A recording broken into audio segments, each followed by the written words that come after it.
Hey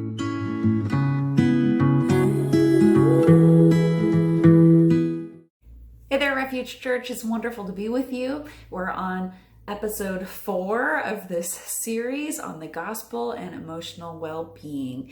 I'm going to pray and get us kicked off. God, I thank you that you love us, and the fact that you love us means that you care about our emotional well-being, care about your gospel truths resonating throughout our being. You care about our spiritual maturity. You care about our emotional intelligence. I thank you that you are not distant and far off and annoyed all the time, but that you cocoon us in your love, and you provide spaces for us to grow and change. And so I pray that this time, whenever someone is listening, might be one of those times, Lord, that you would bless them through the stories and your word that we're going to talk about, and through the things that your spirit might bring up for them. I pray that you would be with me as I teach, that my words might be life-giving and good and helpful and true, and that, again, you would be with everyone wherever you might find them. I pray all these things in the name of your son, Jesus. Amen. All right, so we've been moving through this series based loosely the structure on the Enneagram, taking from all these wonderful sources and linking them with these different stories in the Bible, talking about different characters who emulate different lies that we ourselves might be believing, or struggle with certain emotional experiences that we all might have. So this week we're going to talk about the character Eliyahu, or more often translated Elijah. So he shows up for the first time in 1 Kings 17, verse 1, and he's described as Eliyahu the Tishbi. Tishbi is not just a random word or people group. It's a Hebrew word that just means settlers. So he is a settler, probably from an immigrant community that came alongside Israel in the land and joined them at a particular point in time. This is significant for Eliyahu. He probably felt some discomfort in that, as many immigrant communities might, including in our society. But then added to that element is, whereas now you might become an expat and move to Dubai or Ireland or Italy because it sounds great and there's good opportunities for you there. That wasn't so much the case at that time. The reasons that you might immigrate somewhere, that you might settle somewhere, were more narrow and confined because they're so tied to the land, and found their identity in that, right? So Eliyahu might have had a background of famine in his past. He might have had great loss in his past, great financial struggle in his past. Something might have happened that caused him to need to leave and settle somewhere else. And he's known for being an outsider because his name is Eliyahu the Tishbi, the immigrant. Okay, so he might feel like a fish out of water, and he certainly dresses like he might. 4s, which is our Enneagram number this week, both often feel alienated from others and yet very much want to be seen as unique or experience themselves as unique. So in 2 Kings 1, we know what Eliyahu looks like because the king is trying to figure out who his scouts have seen. And he says, well, what did he look like? And they describe him literally, when you don't obfuscate it away, they say, a man, a master of hair with a leather loincloth on his loins. Thanks for being so specific with this, Hebrew, about where that loincloth was. And what a combo. So this is someone who is okay with standing out, whether you think a master of hair means just that he was really hairy or that he had hairy clothes, whichever. It's a combo either way you go. And apparently this brand works for him because Ahab says, oh yeah, that's Eliyahu. I know that guy. So nevertheless, regardless of his background or his dress, Eliyahu knows his Torah. When he shows up in chapter 17, he shows up to the king out of nowhere, apropos of nothing, and declares, as the Lord, the God of Israel lives, before whom I stand. Which is always a great way to open a monologue. There shall neither be dew nor rain these years, except by my word. So that except by my word part is a pretty bold addition to the text or the story, but he's familiar with, in Deuteronomy, God says, if the people don't follow me, if they don't listen to me, if they don't heed the path that I've given them to walk, then there will be no rain. And so he's just both challenging the king, hey, you need to be leading your people better, but he's also challenging God, hey, because of your problematic, apparently, patience, grace, and mercy, nurturing nature to your people, you haven't followed through with what you said. And so I'm going to call upon it, and I'm also going to frame myself at the center, right? Like, until I say. We also, by the way, do not particularly have we don't have any verse that tells us that God told Eliyahu to say this. And so he kind of just strides onto the scene with a bang and makes this proclamation. In their strength, fours go to one, which we talked about before. They take on the positive attributes of one. And ones can see the world as very black and white and straightforward. So we see Eliyahu functioning in that way and saying, hey, this is what God said, and so I'm going to hold everybody to account. Bye. So fours live for a moment. And so after he says that, he goes out into the desert to wait out this drought and thus famine that he himself has created. Fours live for a vibe. However, while he's out there having a moment, God still provides for him and sends him ravens with stolen food and meat to sustain him, which I kind of picture Eliyahu as being vaguely annoyed about. In fact, I have a little icon of Eliyahu kind of glaring up at the ravens because it reminds me that even when we're attempting to have our best shot at languishing and having a moment, God is still there providing for us, even when it's not convenient to us. But anyway, God eventually dries up the brook that Eliyahu is camped at, that he's been using for water as this famine has been raging in the land. And it's probably in order to break this Eliyahu out of his little isolation drama bubble and let him see how much pain his voluntary absence is causing. So he moves in with this widow who God tells him to go find. And he either has a contentious or a flirtatious relationship with this widow. I'll let you read the passage for yourself and make your own decision. But eventually God uses a sickness of the widow's son to break him out of his insulated reality. So Eliyahu's living in this reality of like this injustice is going on. God hasn't done what he said that he would, and everybody needs to figure that out. And so God uses the sickness of this boy to show him compassion, right? To remind him that lives are actually at stake. So Eliyahu is able to, as fours are, see with great compassion and empathy, and is moved to pray and heal for him. It says it's a come to Jesus moment, so to speak, for Eliyahu. He's been so focused on feeling like nobody's following God, and he's the only special, unique one who notices that he hasn't been able to see other people until this moment. He gets to see the human suffering he's been causing.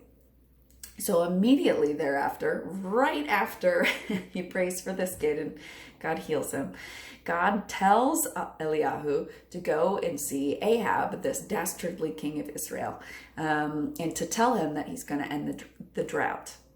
Eliyahu says, great, you've got it. And he goes and sees King Ahab, and he doesn't say that. Instead, he tells Ahab to gather all of the prophets of the false god that Israel has been serving. And even though he's extremely conveniently forgetting what God actually told him to do, it's still kind of a step in the right direction for him. Why? Because he's identified that maybe he should be mad at bad leaders rather than mad at everybody and seeing himself as the only righteous one, right? So he's narrowing in his focus accurately on the source of the problem, which is great. Again, fours, strength in ones, can see some objective reality, and it can be a great voice at the table. So Because he's identified this, he has this big, extremely dramatic showdown, which ends up with him mass murdering all of the prophets. I've told you, mass murderers are going to be the through line of this series on emotional well-being. We can't get away from a character who's not a murderer. So anyway, he expects that his problem is solved now, right? Okay, so if it's not the general population, like the widow's fault and her young son, it must be the prophet's fault. I know.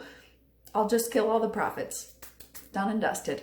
However, weirdly enough, the queen, who's friends with all those prophets, doesn't particularly feel like the problem is solved, since he just murdered a bunch of her friends, and so she comes after him. So the face of his emotional reality that he's created has not been borne out for Eliyahu. And so he ends up collapsing. He runs a really long way, and then he collapses under a bush. And he asks God to take his life.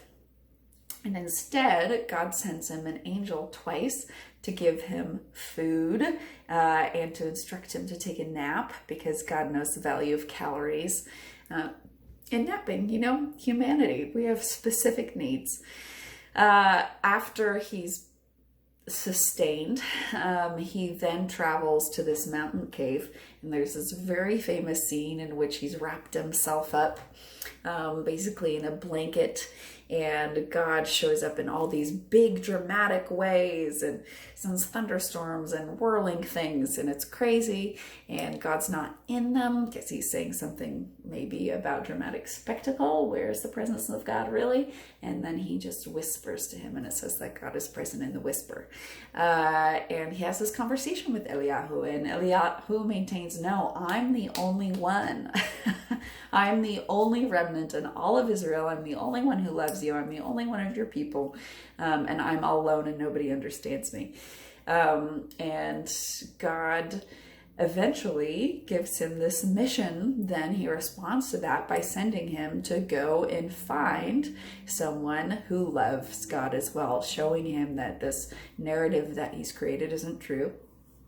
And he ends up training this successor and finding this great friend and helper in Elisha, who's also a great character. And they go on to perform all these miracles together and have really incredible experiences. So in his growth and finding community and being broken out of this narrative about his uniqueness, and grumpily finding another human being to partner with.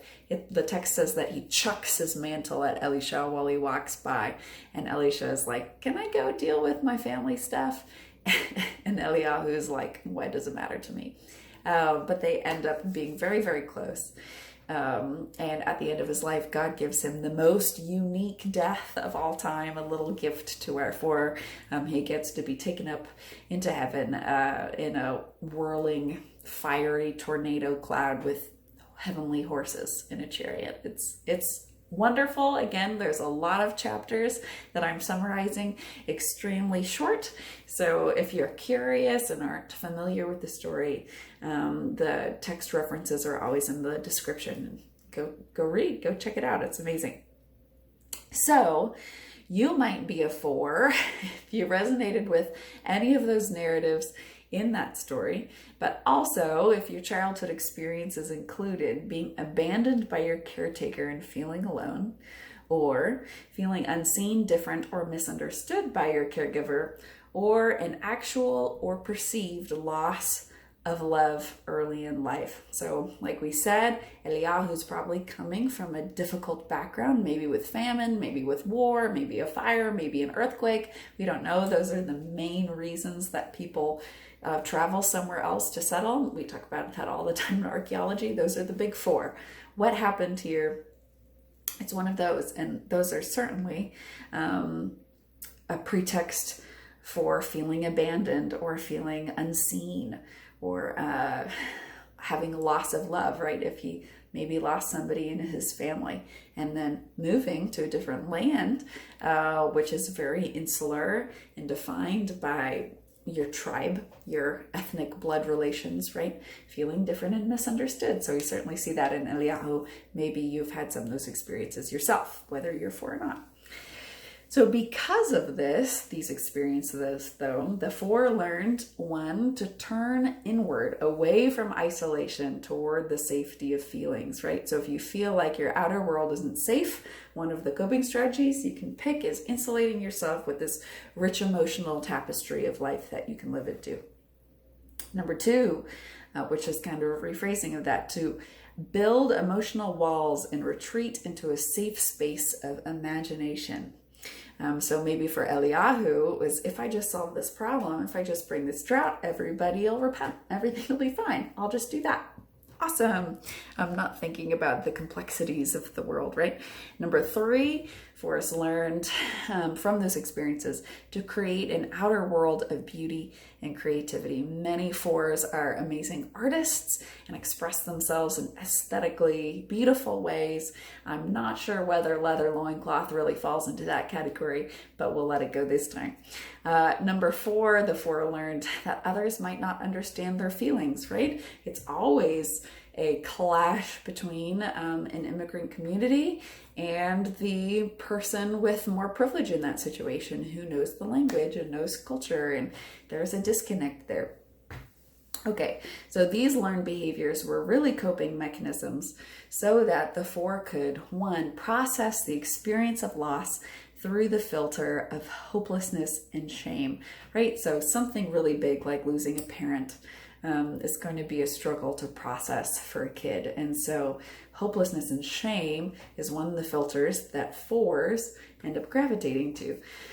Number 2, it's a coping mechanism so that the 4s could self-protect by naming their uniqueness and significance.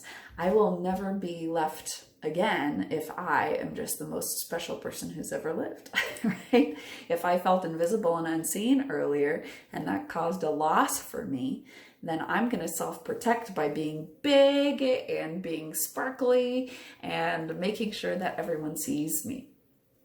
Number 3, even when sometimes they don't want to be seen. Number 3, there's coping mechanisms so that the 4 could cope with their loss and longing by curating their inner world. Again, can be a pretty painful world out there, and so picking and choosing, I'm going to focus on this and I'm going to focus on this and I'm going to listen to this and do these kinds of things is something that the 4 really uses to feel safe, unique, and different, which to them goes together. So here are the good things in the 4 camp. 1, God created all of us to be unique, truly, and 4 certainly often achieve their goal to be unique.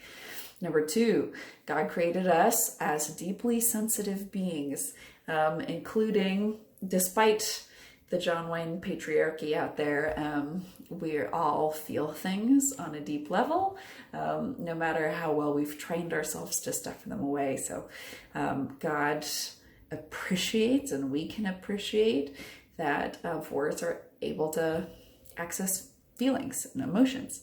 3, God created us to live authentically. It's very important to 4s to try to live authentically. Number 4, God created us to embrace the whole range of human emotion. So 4s, like we said, they pull out that filter of hopelessness and shame. So while others of us can really try to stuff away those negative emotions, 4s are really comfortable dragging them out and looking at them. And that can be a great, wise skill and voice to have at the table. That's how they can be so empathetic with the suffering of others, is they're not afraid to be in that place with others. And so that's beautiful and helpful. Number 5, God created us to care about aesthetics. If you don't believe this is true, you can go and read in Torah, where he's designing the tabernacle and the outfits that the priests wear. It is lengthy and it is very specific. Colors, materials, shapes, all of those things. Part of being made in the image of God is noticing beauty and caring about beauty. And anybody who tells you otherwise, anyway. Lastly, God created us to long for something better. So this is part of the struggle of 4s, right? Is they're building this world around them that they're trying to curate, to insulate from various things. But God did create us to be aware that the world isn't put back together yet. There are ways that it could be better. And it is okay and good to be able to identify that and say, this is not God's intention. This is not as beautiful as it could have been, right? That's okay and good. All right. So 4s, with that desire to be unique, that care for aesthetics, that longing for something better, 4s, like all of us and any of us, can struggle with the following 2 emotions or emotional experiences. Number 1 is comparison. So Brene Brown says the crush of conformity from one side and competition from the other, simultaneously trying to both fit in and stand out. That's comparison. Sometimes we think that comparing down is okay versus comparing upward. Like we're supposed to think, well, at least I'm not a child soldier in XYZ country. Frequent social comparisons, according to Atlas of the Heart, are not associated with life satisfaction or the positive emotions of love and joy, but are associated with the negative emotions of fear, anger, shame, and sadness. So whichever way we're comparing, as long as you're thinking of that person not as a person, but as a metric to judge yourself, it's not helpful. It's not helpful to your well-being. So what's the key here for a key, right? Other people might have developed other wonderful keys. I'm certainly not giving the only one, but a key for how to respond to comparison when we notice that we are struggling with it or being proactive, perhaps. A key is to cultivate joy on behalf of other people or in regards to other people. So someone's better than you at something. Wow, that's so wonderful. That's amazing. Look at how gifted that person is. And that might feel phony and it might feel like a stretch to celebrate. Oh, I'm so glad that person got that job opportunity. Or I'm so glad that you have such an easy time with your kids. That's beautiful. But as we get in that path of really celebrating that and having the discipline not to languish into victimhood, that's not us, we are on a really important step in our journey of being on the path of Jesus, right? Because Jesus commands us to love our enemies. And if we can't celebrate and love not just our enemies, but someone who looks like they have a better marriage than us, or maybe a better, they're more in shape than us, or their home feels so much more whatever than ours, then we've got a lot of room to grow, right? We want to be able to be happy for the blessings that God has given to other people. Always, because we'd want that for ourselves, right? We'd want others not to put themselves down when they see us doing well. That's a bummer. And it's a disconnecting factor too, right? If I tell my friend that I received an amazing gift from God, I want her to be able to connect with me in that. And if instead she's thinking about herself, then there's been a severing of relationship in that moment as her or his thoughts go to themselves, right? And so we want to be able to be present with people and really celebrate with them. And that takes practice, and that's okay. So that's a key for comparison. Number 2, 4s, along with all of us, can struggle with envy. Envy, again, can occur when we want something that the other person has. This may involve hostile feelings toward that person or not. So it's just when we want something that somebody else has. The data says the most frequent categories of envy are 1, physical attractiveness or popularity, number 2, competence or intelligence, and number 3, wealth or lifestyle. So coveting, right? That's our Bible word for envy.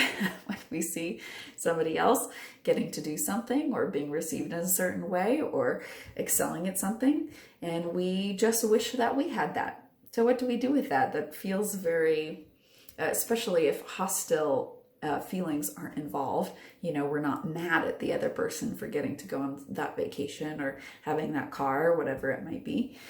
What do we do with that? The base key that we can probably all guess at immediately is cultivating gratitude, right? In the present for the gifts that God has given you. There's all sorts of great content on the internet that's popped up in the past how many years talking about whatever it is that you have. We can be sure that somebody else wishes that they had that, and vice versa. And so focusing so much on, if my life only had this, I would be complete, is false. And instead, we are invited into continually celebrating what God has given us. Because if we don't practice doing that, even if we did get the great car, we wouldn't appreciate it because we just set our sights on the better car after that, right? It's a perpetuating cycle of Satan. So being aware of that when we come across envy can be helpful. The second thing that we can try to do with our envy, which is a little bit technical, like be grateful, is very straightforward.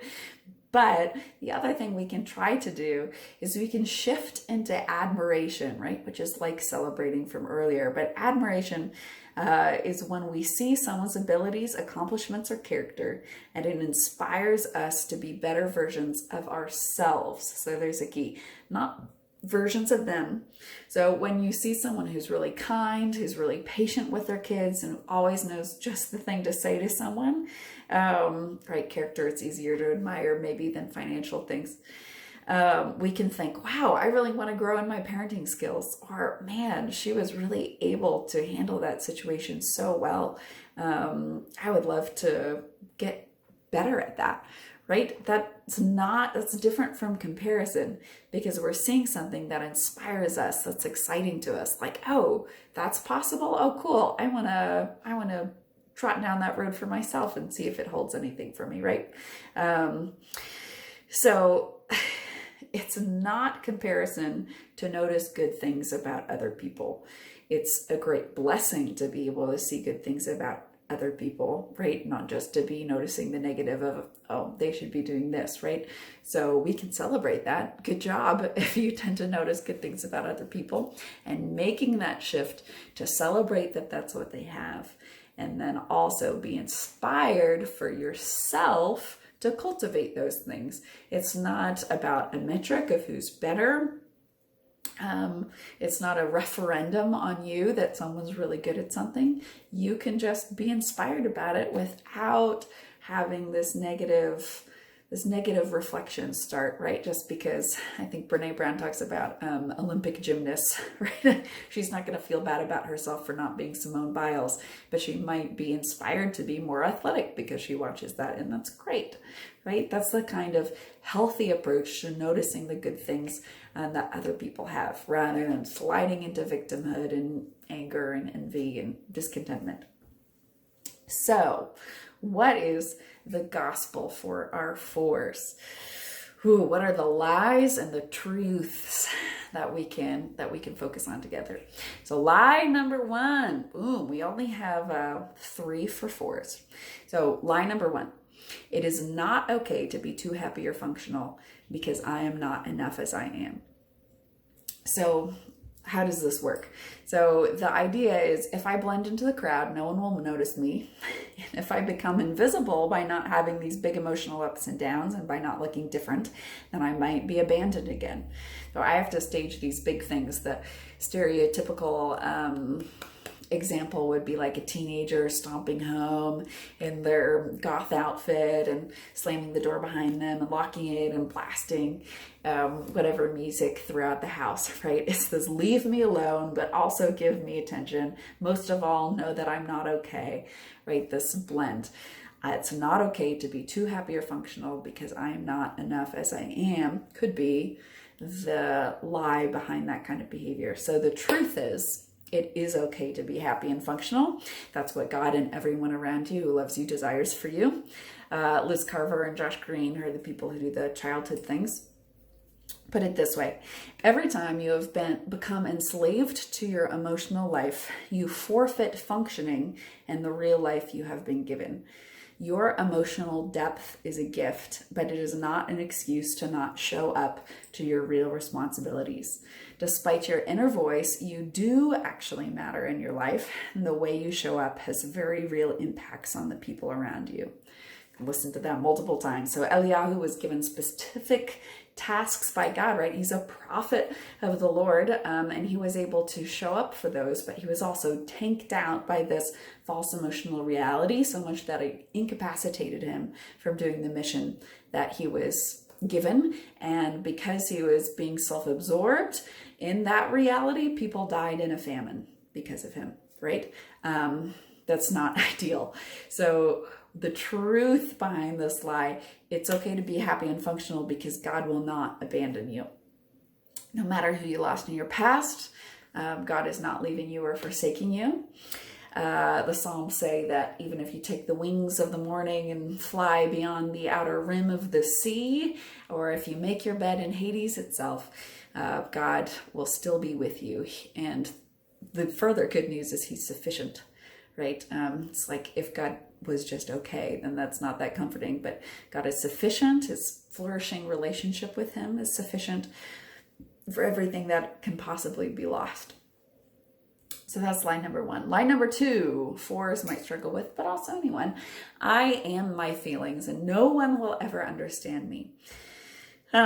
So the truth is, you are more than the subjective feelings of your emotions, which may or may not be grounded in reality. So here's an important distinction. We talk a lot about how emotions aren't bad, right? Your heart isn't bad. God made you with emotions. God has emotions. Here's the thing. Emotions, part of being human, but one of the reasons that they're good is that they are effective indicators of what you're really believing, not necessarily effective indicators of reality. So if I'm feeling really angry, that's an invitation to check in with the lies that I might be believing or the truths that I'm believing and assess whether they're good, helpful, okay, etc. They're not necessarily indicative of reality. And so that distinction is important. We don't need to toss all of our emotions and stifle them. We should be using them. They're like your fuel meter. They're like your speedometer. How's everything going here? That's a huge blessing to have, to know the state of your soul. However, your speedometer does not reflect anything else rather than the state of your car, right?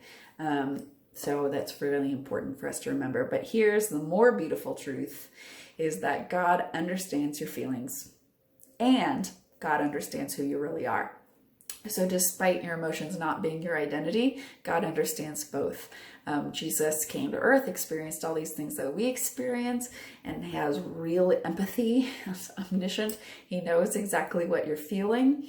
He's got like the Vulcan hand where he can reach in and feel exactly what it is that you're feeling. And it says that he collects all of our teardrops in a vial and treasures us so much. And he also knows exactly who you really are underneath the whirlwind, underneath whatever castle we've built around ourselves. He knows the real, authentic you. And you can always tell him about it. He's always there. And he knows that you're more than that because he made you and he called you good. Line number 3. If I'm not unique and special, I'm not important. Here's the truth. You are special already. You are important. God has beautiful things for your significance. You are placed on the earth for a reason. You're important enough to God that he died for you. You know, pretty big deal. So trying to chase after being the most unique is a rat race, just like all of the rat races, right? And it often will end up succeeding in just pushing others away, which is one of the big fears of a 4 is being abandoned, right? So not giving in to that push, I have to be something more than I am, is critical. Everyone else, by the way, is also as unique and special as you are. And once we can be free to lean into our giftings, and once you can be free, 4s, to lean into your giftings and away from comparison, away from this push to feel more unique or more special than other people, Truly beautiful things are amazing. You have so many gifts to give to the world, with your empathy and your compassion and your ability to tread in these emotions that other people are afraid to. It's an incredible gift. So when we're not thinking about our image or others, we're really unleashed to be present and loving in our true authenticity, right? So I'm going to pray and then do my announcement spiel after that. God, I pray for all of us, no matter what number some internet test might have given us, that we would know that we are truly special and unique and adored by you. You have no grandkids, you only have kids, and you adore each one of us, and you're never leaving us or forsaking us. I thank you that you are holy, you are different, you're set apart from whatever kind of experiences we might have had in our childhood, from the humans around us who are doing their best but might have failed us. You never fail us, you never leave us. So I thank you so much for that. I pray that we be grounded and rooted in that. We don't have to do anything else. We don't have to be anything else to try to keep you around. I pray that we'd be able to be fully present with the things that you require of us, the ways that we need to be serving our community, our family, all the places that you invite us into, that we'd be able to do that and that we wouldn't have these big structures that get in the way. I pray that these gospel truths might be part of who we are at a deep level. And when things rear their heads, that we might be able to respond and say, nope, that's not true. God has said this about me. And close the book on those voices. I ask all these things in the name of your son, Jesus. Amen. Okay, announcements. Feel free to join us on Zoom. We'd love to have you. RefugePullman.com. Get signed up if you've never given before, but you're a faithful listener. We'd love to have your gifts and tithes to support the work that we're doing. You can also find that link at RefugePullman.com.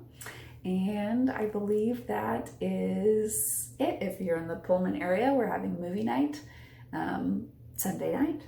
So check that out. It's on our social media. All right. Love to see you guys. Bye.